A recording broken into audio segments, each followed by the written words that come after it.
Hello folks, welcome to my channel review rowdy. I am your host and दोस्त कुशल नारसरिया। दोस्तों, आप अगर एक साइकोलॉजिकल थ्रिलर देखने बैठे हो जिसमें थ्रिल ही नहीं है तो क्या आप उस मूवी को देखोगे क्या? अगर ऐसा एक्सपीरियंस आपका पहले नहीं हुआ है तो I would advise Amazon prime पर रिलीज हुई मूवी इविल आई एक बार आप देख लो। जब से इस मूवी का ट्रेलर रिलीज हुआ है हमारी देश की जनता को भैया इसी चीज में इंटरेस्ट है कि इस मूवी की one of the producer Priyanka Chopra है। प्रियंका चोपड़ा जोनस है, लेकिन प्रियंका की जनरेशन की ही कंटेम्पररी एक्ट्रेस है Anushka Sharma. Anushka is doing a fantabulous job as a producer. NH10 उसने प्रोड्यूस की है, पाताल लोक उसने प्रोड्यूस किए, बहुत इंप्रेसिव प्रोजेक्ट्स दिए उसने। Unfortunately I can not shower the same words of praises for Priyanka Chopra. It's a highly disappointing movie. Picture में कोई दम ही नहीं है। इसमें सरिता चौधरी और सुनीता मणि प्रोमिनेंट रोल्स में है, उनके साथ साथ उमर मस्केटी भी है। तो सरिता और सुनीता माँ बेटी के किरदार में है। सरिता अपने पति के साथ दिल्ली में रहती हैं। उनकी बेटी 29 साल की है और वो यूएस में जॉब करती है और पढ़ाई करती है। उसको राइटर बनना है। काफी टाइम पहले वो यूएस में आ गई थी। टेक्निकली ये दिखाया गया है कि ये लोग पहले यूएस में ही थे, but due to Sarita ji के हस्बैंड का जॉब का ट्रांसफर हो गया तो उनको वापस इंडिया आके दिल्ली में बसना पड़ा। लेकिन बेटी को उन्होंने यूएस में ही छोड़ दिया, वहीं पे पली बड़ी, वहीं पे पैदा हुई, वो मतलब जो भी कुछ हुआ भैया, कोई भी चीज की क्लैरिटी कंप्लीट बेसिस पे है नहीं। सो इसमें ये दिखाया गया है, इसका ट्रेलर अगर आप देख लोगे ना, 2-2.5 मिनट का ट्रेलर है और पूरी 1.5 घंटे की मूवी है, ज्यादा बड़ी मूवी है नहीं। फॉर्चुनेटली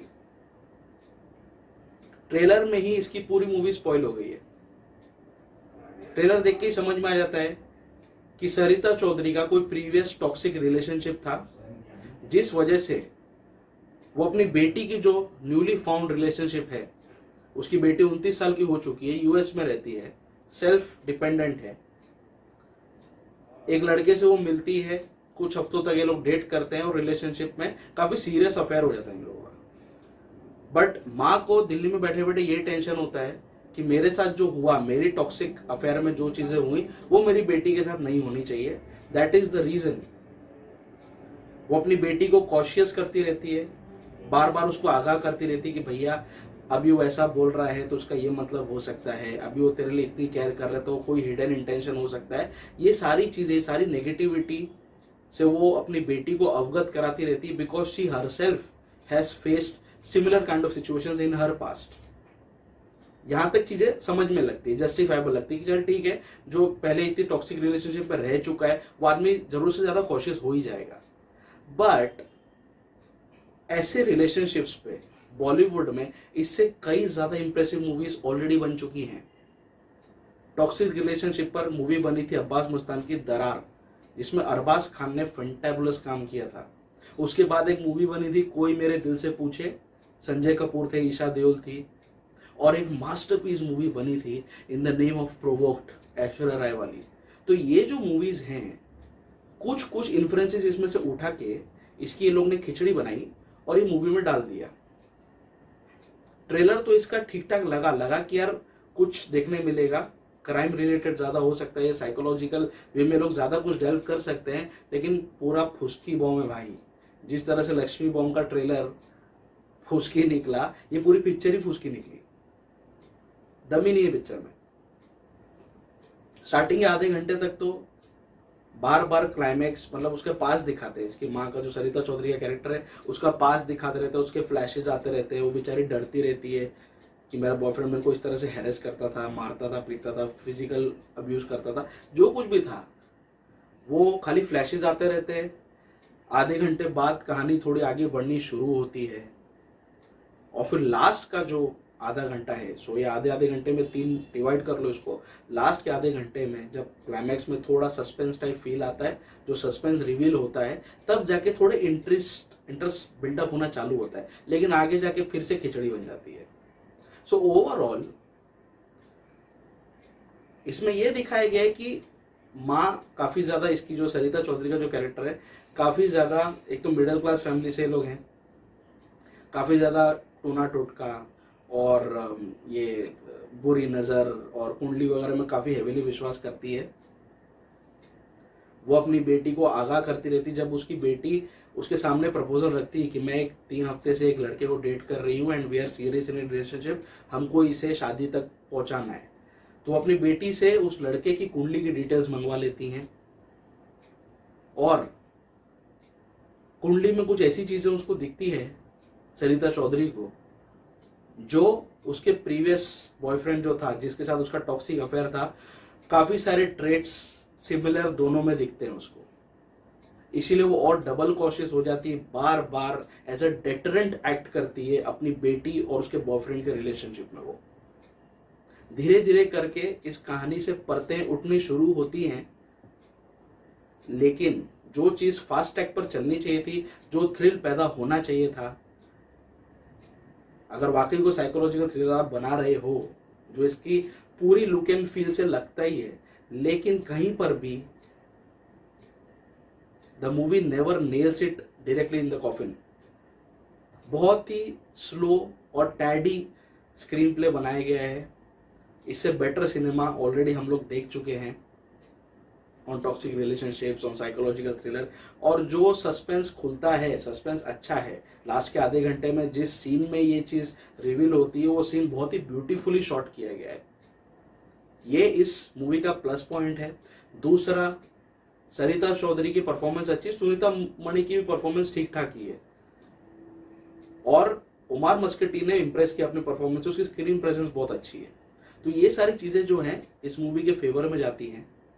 और सरिता चौधरी और उसकी बेटी के बीच में जो भी कन्वर्सेशन होती है ना वीडियो कॉल के थ्रू, और जो भी ये लोग फोन पे बात करते हैं, बेटी अपना पक्ष रखती है और माँ अपने टॉक्सिक रिलेशनशिप का जो उसको एक्सपीरियंस हुआ है उसका वो इन्फ्लुएंसेस लेके अपनी बेटी को आगाह करने की कोशिश करती है। तो इनके बीच में जो भी झड़प होती है, जो भी कन्फ्रंट्रेशन होता है, वर्बल जो भी इनके डायलॉग्स लिखे गए हैं, अच्छे लगते हैं, लॉजिकल लगते हैं, काफी ट्रेंडी लगते हैं। बेटी जो है अमेरिका में पली बड़ी है, उस लेवल का उसका माइंडसेट है, तो वो कैसे चीजों को परसीव करती है, और माँ जो एक नॉर्मल मिडिल क्लास फैमिली की थी, स्कूल टीचर थी अपनी लाइफ में, तो उसकी सोच कैसी रहेगी, कितनी रिस्ट्रिक्टेड रहेगी, ये दोनों डिफरेंस उनके कन्वर्सेशन में साफ दिखाई देता है, जो बहुत ही अच्छी तरह से लिखा गया है। ये चीज की मैं बोलते ना एप्रिसिएशन देना चाहूंगा इस मूवी को।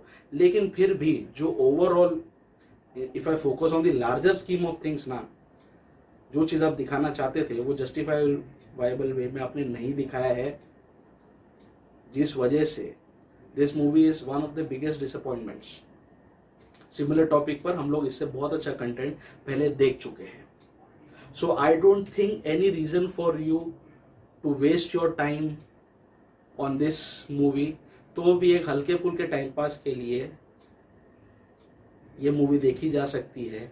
माई rowdy rating for evil eye, which is an Amazon prime original movie, अच्छा 1.5 घंटे की पिक्चर है, is just 2 out of 5।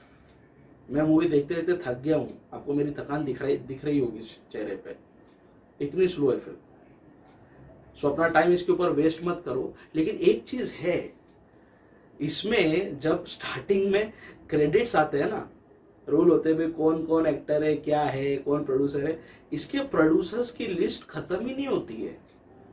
Priyanka Chopra का नाम तो ऑलमोस्ट लास्ट में आता है, पर प्रोड्यूसर, एग्जीक्यूटिव प्रोड्यूसर्स कितने सारे हैं, को प्रोड्यूसर्स कितने सारे हैं।